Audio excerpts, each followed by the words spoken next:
al investigador de ir formulando en muchas ocasiones preguntas, como le decía una de las compañeras, sin conectarlas con el marco teórico y con los objetivos.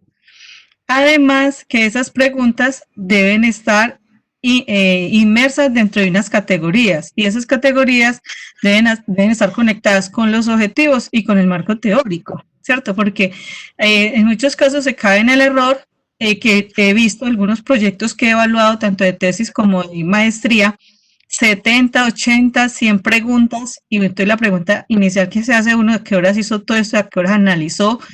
Y cuando uno llega al análisis, a lo mejor llevan 10 o 15 preguntas analizadas y el resto, ¿cierto? Entonces, ¿eso por qué pasa? Porque no se tiene el cuidado de hacer ese trabajo conectado entre lo que me estoy proponiendo desde los objetivos, lo que me estoy preguntando y la conexión con el marco teórico, ¿cierto? O sea, todo eso tiene que ir relacionado, interconectado y tener mucho cuidado con las categorías. O sea, en muchos casos hay gente que hace un cuestionario o propone unas preguntas y no toma la precaución de incluirlas dentro de una categoría, ¿cierto? Entonces, ahí está perdido. Y desde el primer momento está perdido, ¿cierto? O sea, porque después hace unas preguntas que es esto para qué me irá a servir. Y todavía lo vivo, ¿cierto? Porque me llegan muchos instrumentos para validarlos y esas cosas y todavía llegan. Entonces una vez se pregunta, bueno, ¿y qué es lo que están enseñando entonces en investigación? O sea, porque me parece que el espacio que está generando Alfredo y los demás investigadores me parece muy interesante, porque aquí empezamos como a dialogar dentro de lo que hay en los libros y lo que nos ha pasado en la realidad, ¿cierto? Entonces, esa por un lado. Y lo otro es que cuando nos estamos pensando el diseño de una metodología cualitativa, hay que tener muy conectado el enfoque, el método, los instrumentos cualitativos y las técnicas de análisis de información de datos cualitativos. ¿Cierto? Como le decía una compañera ahora, el Atlas T, y también nos hablaba del análisis de redes, ¿cierto? Que me parece interesante, pero eso depende de la cantidad de participantes, porque si yo estoy trabajando con 20 personas, realmente trabajar un Atlas T no merece la pena la complejidad que esto trae para trabajar 20 personas y yo divinamente puedo hacer una tesis con 20 personas dependiendo de lo que yo esté requiriendo, qué información o qué me esté preguntando para trabajar con estos casos, ¿cierto? Entonces, eh, pero también es cierto, lo que dijo la otra compañera, que hay trabajos muy bonitos, muy respetados desde el análisis cualitativo y no han utilizado el software. Y qué dificultad para publicar en revistas reconocidas a nivel mundial, ¿cierto? O sea, las revistas a nivel mundial indexadas sugieren que en lo posible se muestren datos cualitativos y en eso estoy de acuerdo. Ese sería mi aporte. Gracias, Alfredo. Gracias a ti, Alba. A mí me llamó la atención, Erika, que mencionabas de la entrevista semiestructurada.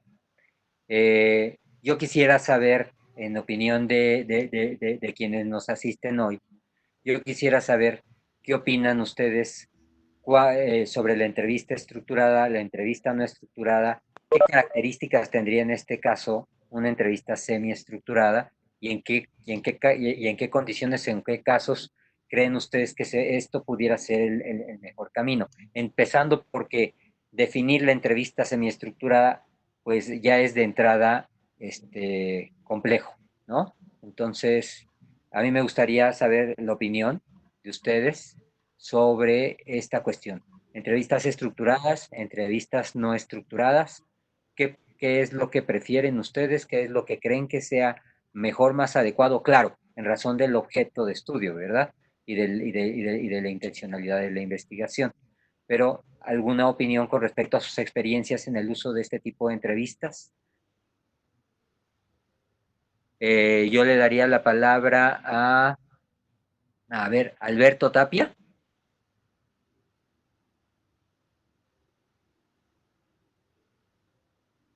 Buenas tardes, doctor. ¿Qué tal? Buenas tardes, Alberto.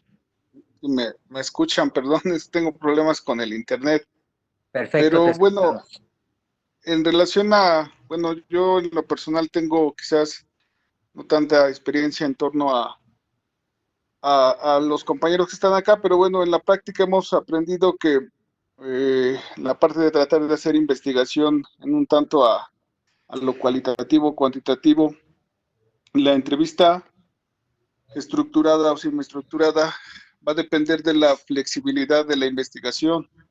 Es decir, una entrevista semiestructurada pues puede dar paso a aplicarse quizás, y no porque hay una tendencia en torno a lo cualitativo, se puede aplicar quizás más hacia la parte de un diseño pues etnográfico, de acuerdo a los objetivos que se están planteando, de acuerdo al fenómeno objeto de estudio, ya que la entrevista semiestructurada pues da pie a tratar de investigar o de aunar más sobre la parte de lo subjetivo del fenómeno social de investigación o del objeto de estudio de investigación, cosa que quizás en la parte, podría yo decirlo así, quizás para algunos pueda ser un poco medio aberrante versus entrevista estructurada, pues la entrevista estructurada va específicamente más hacia recabar datos en específico, es decir, de acuerdo al planteamiento del problema, al objeto de estudio, a la metodología y al tipo de análisis que se va a hacer con esa información. Entonces, ¿cuáles serían las desventajas o las desventajas? Creo que, como mencionaban hace un momento en el inicio de la plática o de ahorita de la charla, no es que haya más ventajas o desventajas de acuerdo a la aplicación o usos de los dos tipos de investigación, sino que acá lo que a mí en mi poco tiempo me ha permitido retomar de estas dos metodologías es lo que uno desea investigar. Entonces, de acuerdo al objeto de estudio. Entonces, la entrevista estructurada pues parte ya más sobre un formato establecido, que quizás desde esta perspectiva, pues hay las categorías de análisis o los factores de análisis de acuerdo a las variables, si hablamos en torno a la investigación cuantitativa, pues darían respuesta de acuerdo a la entrevista estructurada. Y en la entrevista semiestructurada, pues da pie a ir más allá sobre aspectos subjetivos que ya en sesiones pasadas pues, lo planteamos en torno a que pues dentro de la investigación cualitativa, bueno, desde mi punto de vista, la subjetividad no existe si se observa desde la parte del fenómeno social o antropológico, de acuerdo a la parte de la investigación que se está planteando. Por ejemplo, creo que gran parte de todo esto tendría que ver en que desde la perspectiva cualitativa, eh, pues elaborar un objeto de estudio o un planteamiento del problema desde este modelo, desde esta tendencia, pues ya no solamente se podría ir en torno a quizás a describir, claro, va a depender en torno al diseño, pero se podría utilizar la parte de primero describir el objeto de estudio o el fenómeno social, después de evaluar ese fenómeno objeto de estudio de acuerdo a la investigación o al planteamiento de la investigación que se está haciendo, y después de intervenir, porque al final de cuentas, bueno, retomando las sesiones y de acuerdo a todo esto, pues podríamos decir que, o bueno, yo podría decir que tanto la investigación cuantitativa como lo cualitativa quizás llegan a un punto que se unen, porque para explicar un fenómeno social, de acuerdo a la tarea pasada o a las lecturas pasadas, pues el fenómeno social está construido de hechos sociales, de conductas, comportamientos que tienen que ver con el entorno, con el contexto, con el miedo, independientemente del enfoque o del paradigma del cual partamos. Pero esos fenómenos sociales o ese hecho social, si se retoma por parte de la investigación cuantitativa, pues es a partir de cifras. No sé, por ejemplo, si nos vamos sobre los trastornos de conducta alimentaria, que es bueno, perdón, mi profesión es bueno, soy psicólogo social antes que nada, y perdón por omitir eso, pero el identificar diferentes factores o problemas de trastornos de conducta alimentaria, pues quizás da punto de partida a partir de los índices de que se encuentra. Eso podría ayudar a tomar en cuenta, tomándolo desde la parte de datos duros, investigaciones que se han realizado, pero lo importante de la investigación cualitativa tendría que ver en responder o en analizar qué factores o qué causas o qué hechos sociales o qué agentes causales están determinando ese cambio de patrón alimentario. Entonces, desde esta perspectiva, pues quizás ya para cerrar, la entrevista estructurada o semiestructurada va a variar de acuerdo al paradigma o a la parte de la investigación, si está siendo cuantitativa o cualitativa, pero creo que hay más ventajas desde en torno al paradigma cualitativo, ya que permite al investigador o a la parte del diseño de estudio que se realizó, pues ir más allá, de acuerdo a que si se utiliza, bueno, por ejemplo, de las lecturas, si es una investigación acción participativa, si se utiliza la etnografía para describir la parte de una comunidad o del individuo dentro de una comunidad, si es que es un diseño narrativo o si es que es un diseño fenomenológico. Pero bueno, creo que acá lo importante es retomar todas estrategias o todas las estrategias que tanto estos dos grandes paradigmas pues nos han permitido para explicar diferentes problemas sociales. No sé. Sí, bien. Sí, Nada más hay una acotación. No sería retomar todos, sino de todo el mundo que existe de metodológico disponible, ¿no? Ir tomando los necesarios y los pertinentes en razón de poder dar respuesta al objeto, ok, este, doctor. y al interés de la investigación. Nada más esa acotación en términos del discurso que acabas, de lo que nos acabas de comentar, ¿no? Este, me parece, por lo que comentas, tienes más experiencia con la entrevista estructurada, ¿verdad?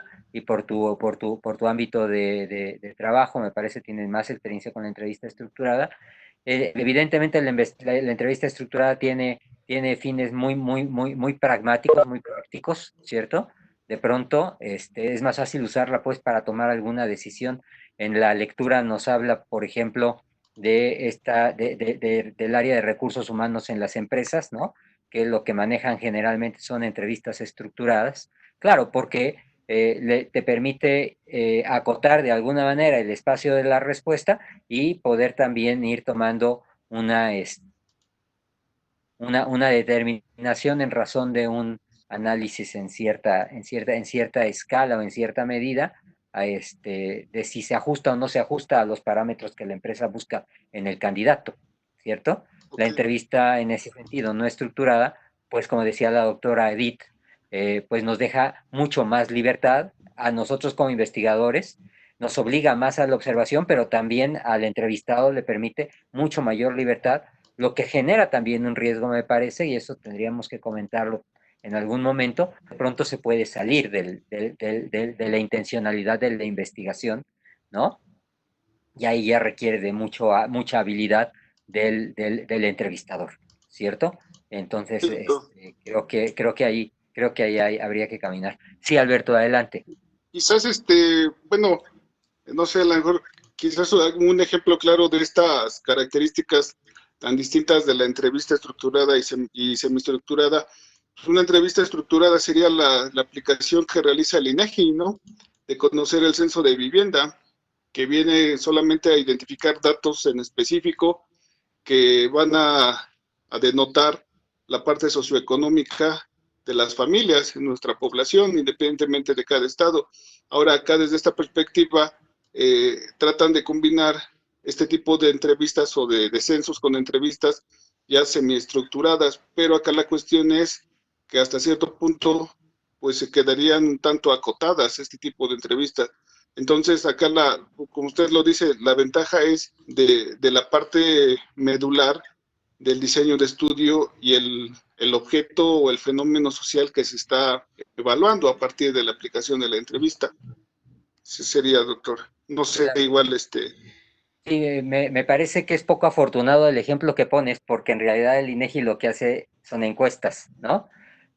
Más que entrevistas. perdón. Este, entonces ahí no hay más que el dato que quieres que te diga el sujeto, ¿no? ¿Tienes o no tienes, cuántas habitaciones tienes, cierto? El rango económico en el que se encuentran tus ingresos per cápita, ¿no? Entonces, lo que estás haciendo ahí son preguntas en donde lo que quieres es, como bien dijiste, obtener un dato particular, pues para poder generar esta descripción de la población, ya sea que estés haciendo un censo o que estés haciendo un análisis muestral, ¿no? Pero en el caso del INEGI, es poco afortunado el ejemplo en términos de entrevista porque se trata de una encuesta, ¿no? Sí, ok, doctor. Sí. Me gustaría conocer la opinión de Dolores Juárez sobre la entrevista no estructurada.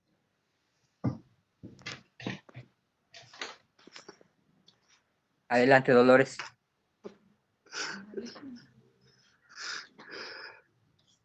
Pues sí.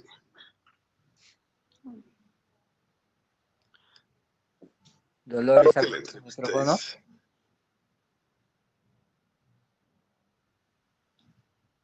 Profe Alfredo, si me da la palabra, por favor. Adelante, Ana Paola, en lo que Dolores articula su micrófono. Adelante, Aura Paola.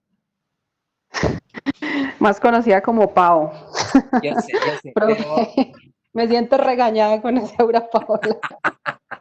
Perdón. Buenas tardes a Adelante, Pau. todos.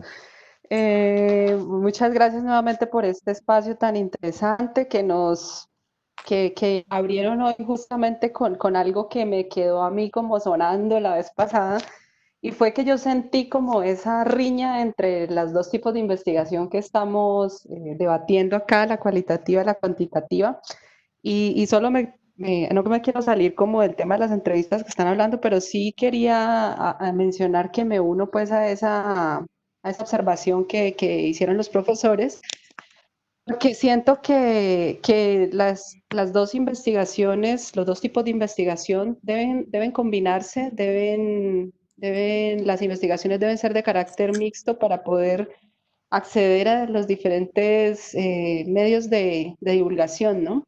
Entonces, es una realidad que los investigadores tenemos que enfrentar, y creo que es importante que partamos de eso y que este tipo de espacios nos sirvan es como para encontrar ese caminito de cómo hacer las investigaciones en ambos sentidos, sin demeritar ninguna de las dos, sino con los objetivos como claros, ¿no? Si el objetivo es publicar, si el objetivo es pasar una tesis ante un jurado, pues que le exija esto, pues sería como interesante que este seminario nos dé herramientas para eso. Y yo lo digo porque en mi caso particular, yo vengo de las ciencias duras, yo soy ingeniera, y, y fue todo un reto cuando entré a hacer el doctorado que estoy terminando en ciencias ambientales, porque en la línea de investigación que yo me inscribí, que es la gestión del territorio, me pedían que hiciera un trabajo más social.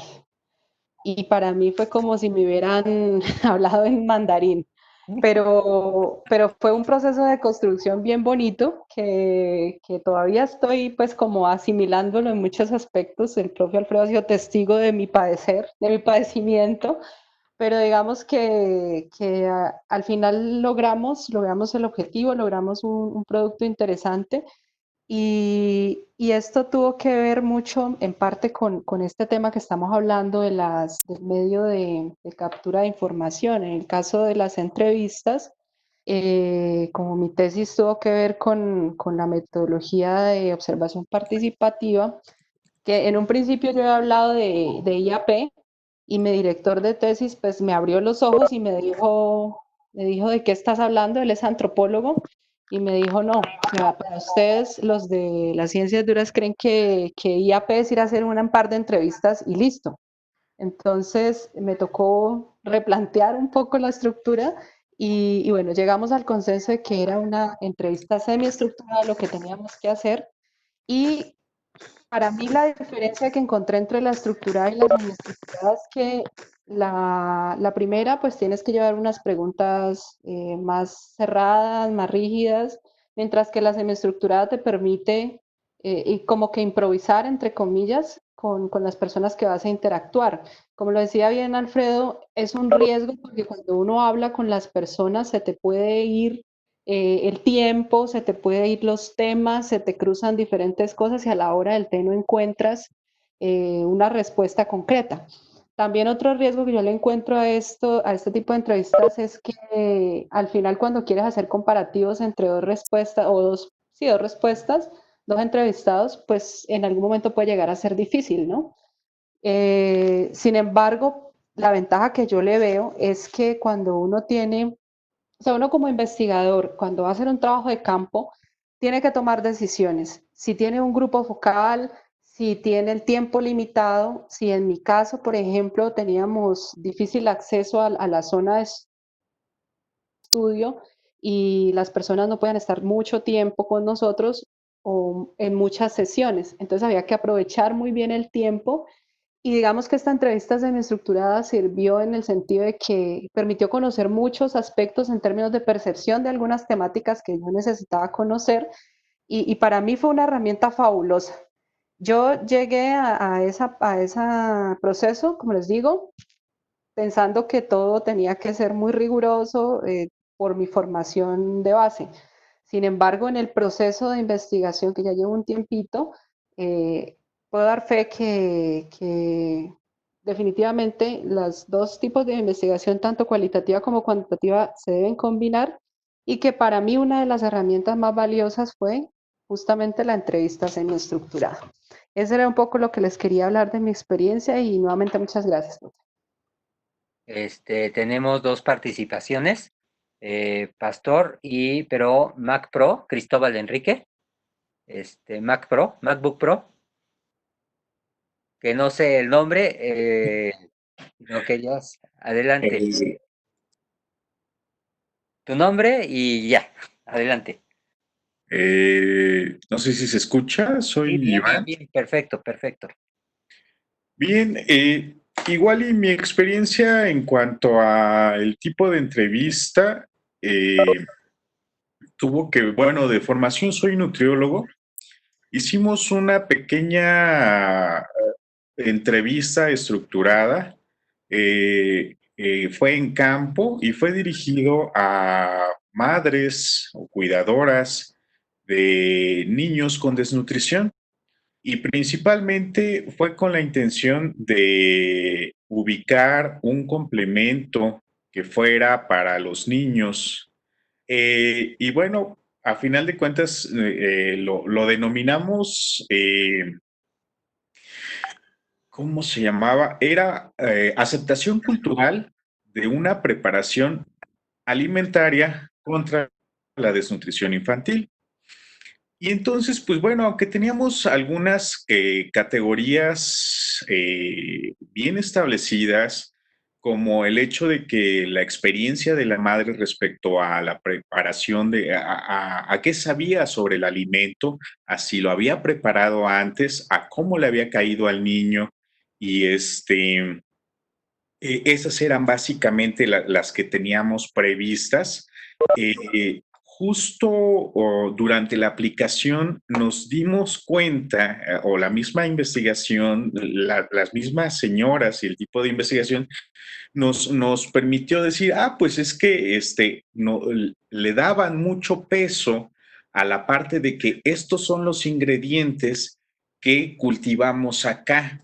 Entonces, tuvimos que crear una nueva categoría que le dio un sentido muy diferente a la investigación y, pues bueno, nos ayudó a una mejor selección de el complemento que tendríamos que estar impulsando en esa comunidad con los niños desnutridos, con las madres para que lo prepararan, ¿no?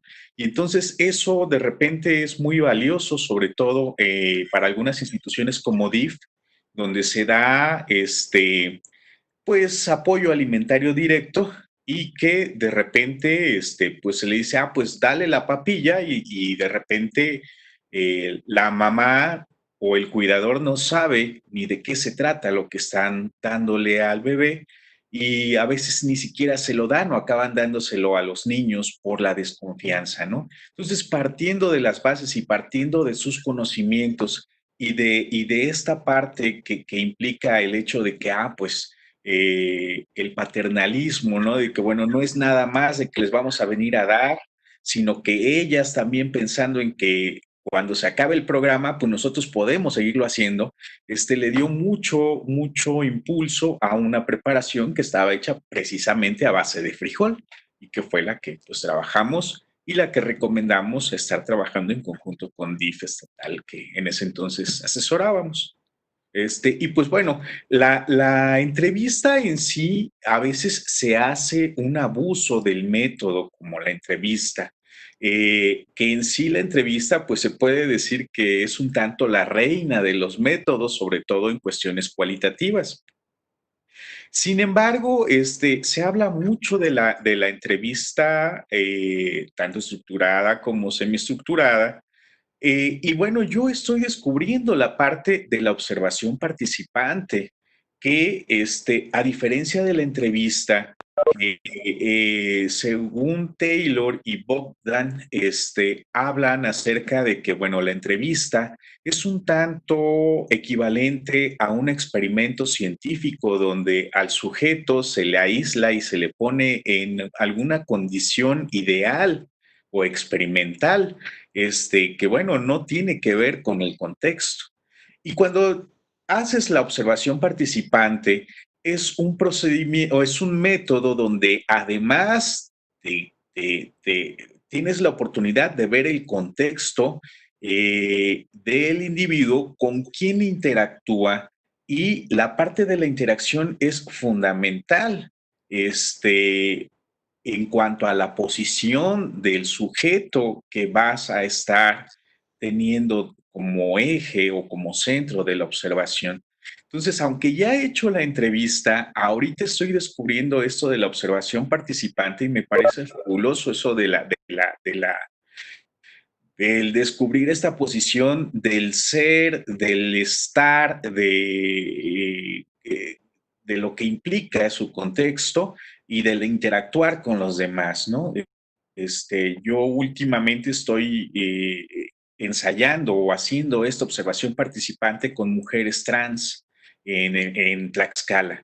Y pues bueno, para mí es muy importante el hecho de que me permitan estar en sus espacios laborales o en sus mismos hogares, donde, pues bueno, veo cómo interactúan con sus clientes, con sus parejas, y pues bueno, te das cuenta de muchas cosas que sería muy difícil darse cuenta si lo citas, si tienes la entrevista, no sé, en algún café o en algún otro medio ajeno al propio. Y también está la parte en relación a lo que habíamos visto en las anteriores lecturas, la parte de la creatividad de los métodos, ¿no? Porque si bien existen ya métodos específicos que ya son los comunes dentro de la investigación cualitativa, pues bueno, también existe esta referencia de Taylor y Bogdan acerca de adentrarnos hacia la innovación y la creatividad de otro tipo de métodos, como es el hecho de recurrir a documentos personales, a dibujos,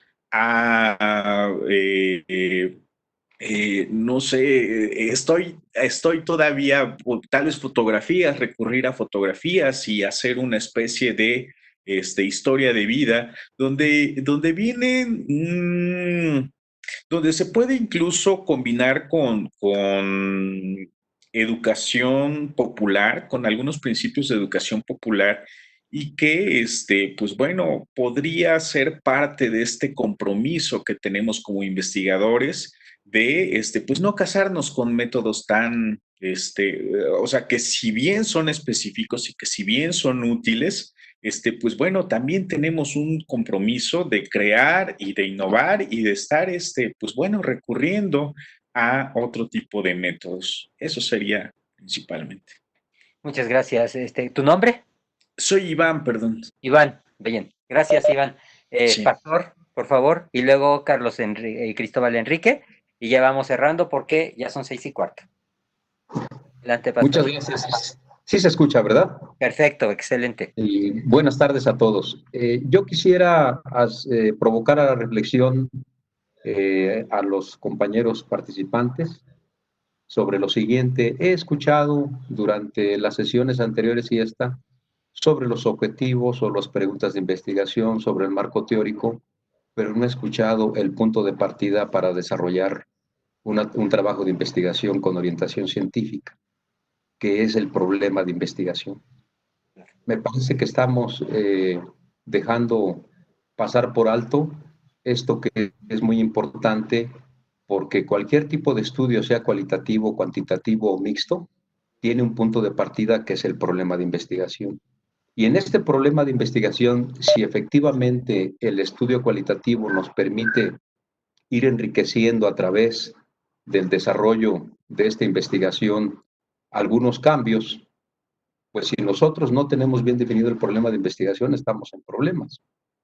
Y precisamente la llamada a la reflexión es de que ese problema de investigación tiene que estar bien definido, enunciado o sintetizado, para que a partir de ahí, en una matriz de congruencia, las preguntas, los objetivos, el supuesto, las categorías de análisis o variables, pues efectivamente estén vinculadas y no andemos de alguna manera dispersos en el trabajo de investigación. Eso es muy importante y sí quisiera hacer un énfasis en ello.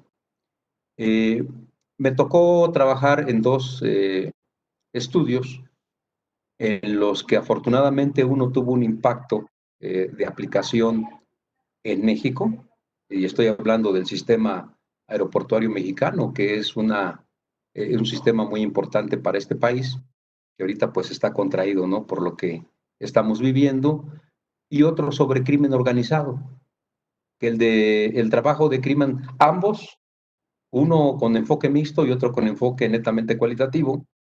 Ambos, obviamente, uno sigue sirviendo de texto de consulta y otro de ellos pues tuvo una aplicación práctica en ese sistema del que les hablo. ¿Por qué cito estos dos estudios? Porque en ambos utilizamos entrevistas. En el mixto se utilizó un cuestionario para la parte cuantitativa y una guía de observación y una guía de entrevista para la parte cualitativa, y se cruzó esta información. Aquí lo importante de la matriz de congruencia, para poder obtener las dimensiones, indicadores de las categorías de análisis o variables o factores, que por cierto en la segunda lectura, Alfredo, sí, el autor coincide en que el estudio cualitativo ahí habla de variables. Uh-huh. En esa bibliografía recomendada. Entonces, se viene a confirmar nuevamente que sí podríamos manejar variables en los estudios cualitativos, dependiendo del autor que nosotros citemos. Y de estas categorías de análisis o variables se obtienen ya sea indicadores o dimensiones que específicamente se vuelvo nuevamente a la insistencia de la medición.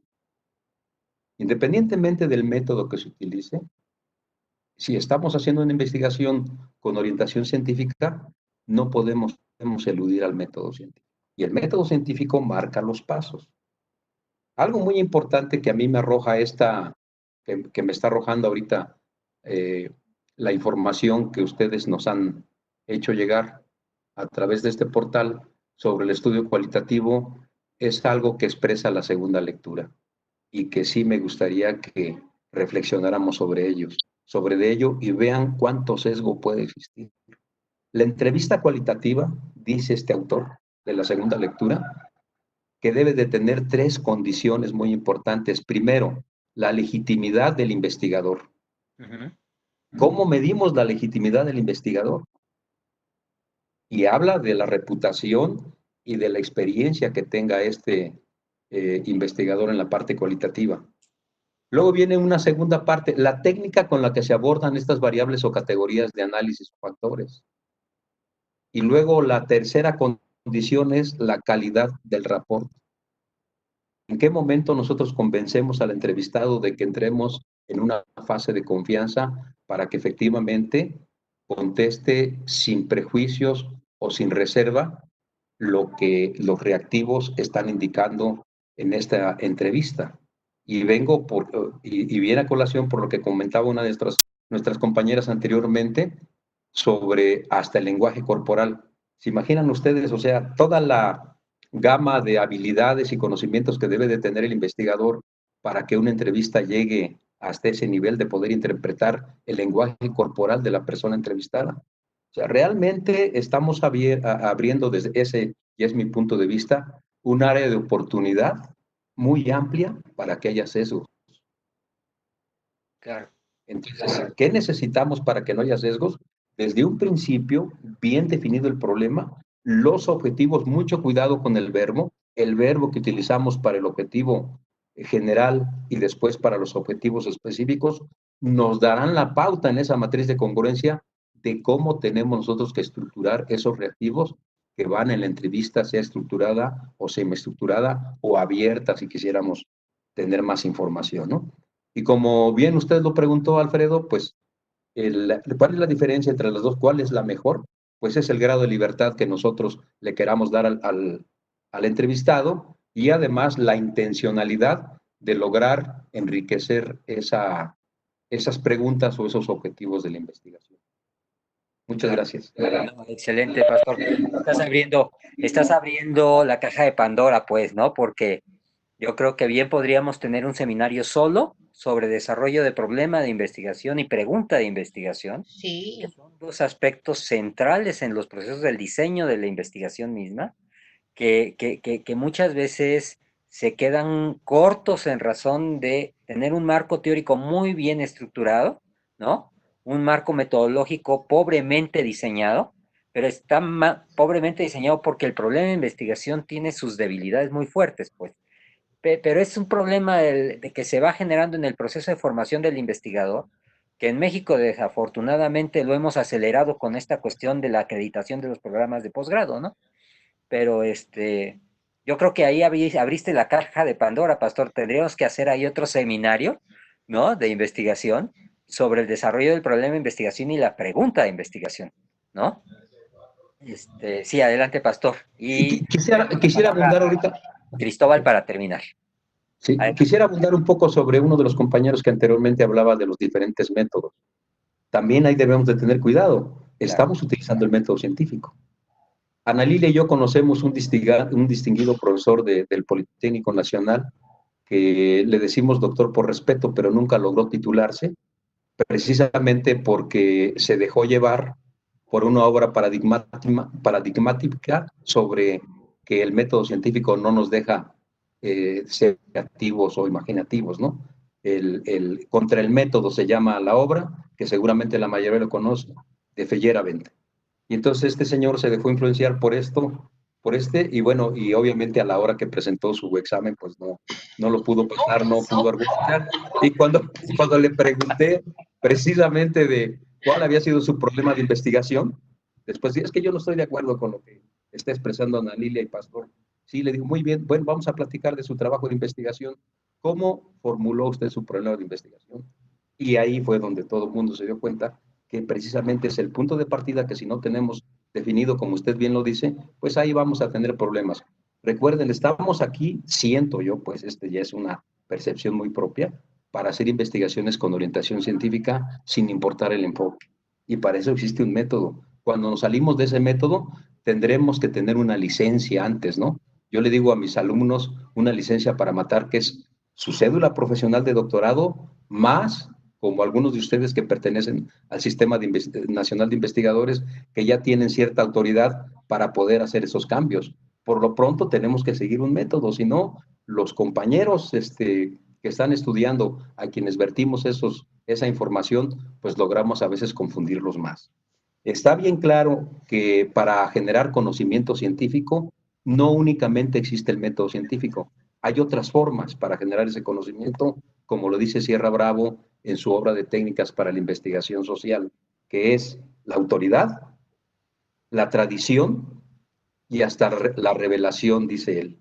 Y yo agregaría algo que hemos aprendido durante el camino, consultando a otros autores, también está la serendipia. Pero aquí no estamos para obtener cosas de chiripa, a veces sí, si ocurre, pues qué bueno, ¿no? Pero estamos para seguir un método.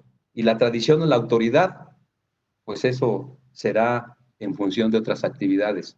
Y cuando se sistematiza este conocimiento, pues se convierte en científico. Y que no necesariamente utilizamos el método científico para llegar a ello. Muchas gracias. Claro, no, a ti, Cristóbal Enrique, y con esta participación terminaríamos las participaciones de hoy, hacemos un pequeñito cierre para comentar algunas cosas del trabajo que está pendiente en plataforma, y nos estaríamos viendo dentro de 8 días, pero le damos primero la palabra a Cristóbal Enrique, adelante. Ok, ¿me escuchan? Sí, perfecto, Cristóbal. Bien, bien. Bueno, pues primeramente las aportaciones del doctor Pastor siempre son muy buenas y muy acertadas. Muchas gracias. Solo algunos comentarios sobre algunas aportaciones de los compañeros en esta discusión sobre las entrevistas estructuradas, semiestructuradas. Por ahí la compañera que viene de las ciencias exactas comenta que no hay que abusar tanto en el uso de las entrevistas semiestructuradas, que puede haber algún tipo de confusión o puede haber mucha información que se recabe. Yo considero esto como algo muy bueno, porque precisamente uno de los métodos también dentro de las ciencias sociales, de las cualitativas, son las historias de vida. Una metodología que nos permite hacer un análisis mucho más profundo, más amplio, de mucho mayor confianza, precisamente cuando se hacen estudios de caso. Esto es verdaderamente unas aportaciones muy buenas. Comúnmente, y iba a razón de, por ahí me robó, bueno, no me robó, sino que adelantó la propuesta el compañero de utilizar la observación participante.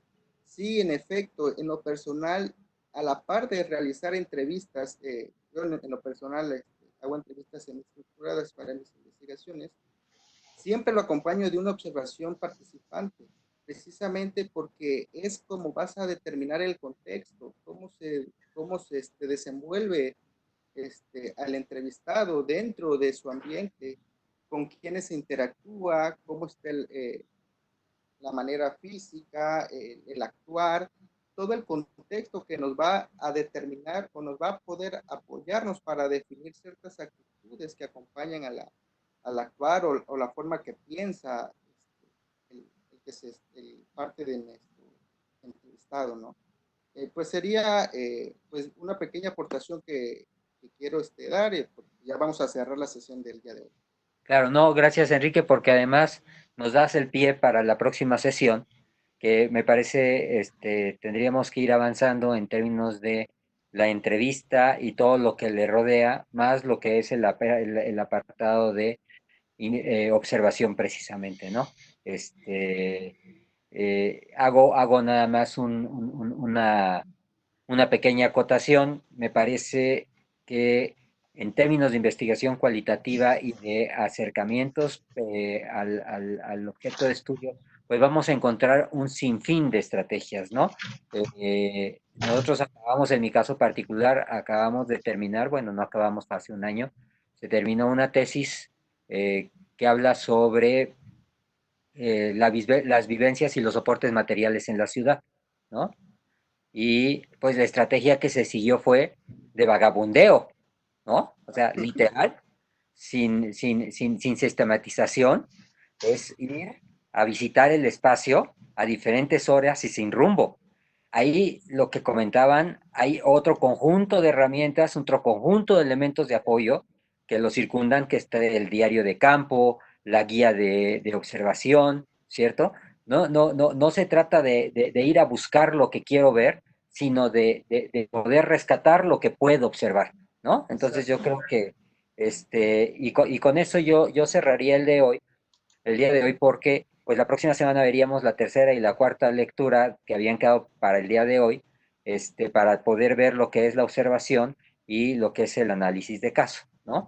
Me parece, yo les agradezco a todos sus participaciones, los invito a seguir participando en los foros, a quienes no han subido sus trabajos de equipo, miren, el trabajo en equipo, si ya lo hicieron en equipo y lo acordaron y está en el documento los nombres de todos, no importa, está bien, así está bien.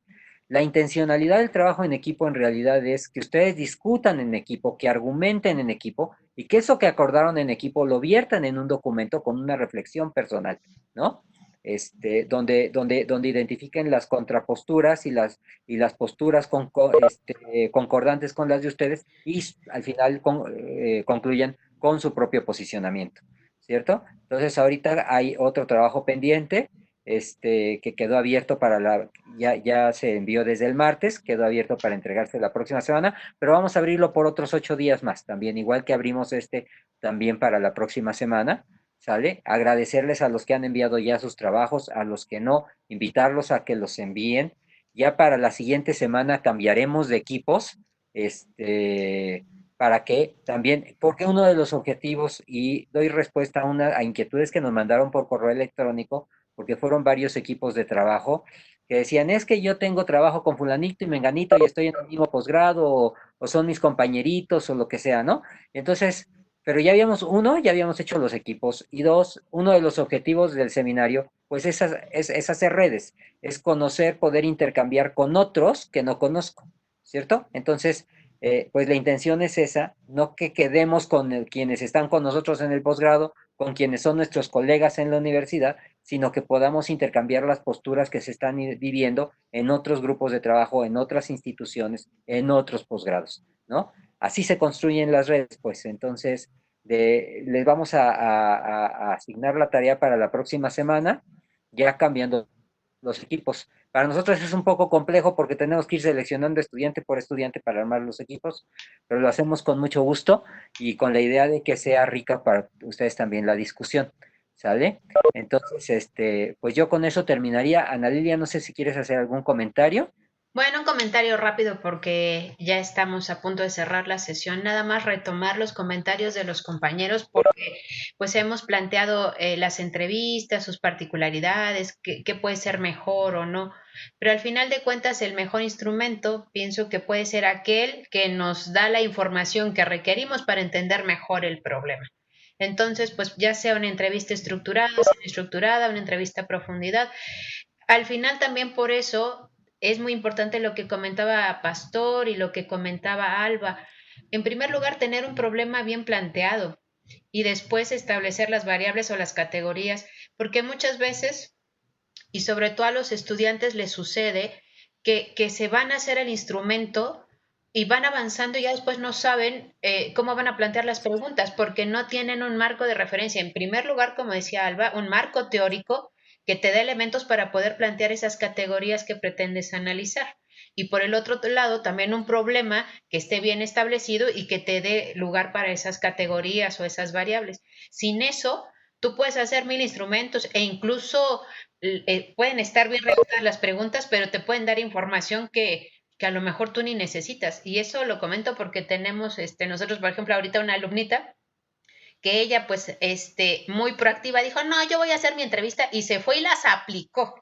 Entonces ahorita estamos sufriendo un poco porque lo que vamos a intentar, como ya las hizo, es regresarnos sobre las categorías, a todas esas respuestas que obtuvo, irlas encuadrando, pero es el trabajo al revés y es muchísimo. Entonces eso sería como pues la recapitulación de la sesión.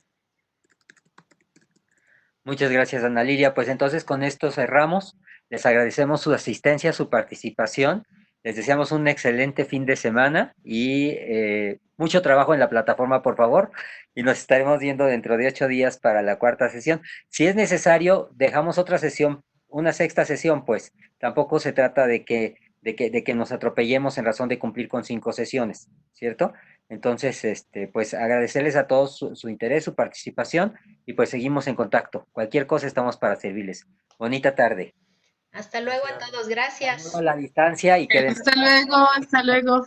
Hasta luego. Adiós, adiós. Hasta luego. Abrazos, abrazos. Gracias, adiós. Nos vemos. Hasta luego, Omar. Hasta luego, Evelyn. Hasta luego. Gracias por tus comentarios en el chat. Los vimos, ¿ah? Nos vemos, Evelyn. Gracias. Hasta luego.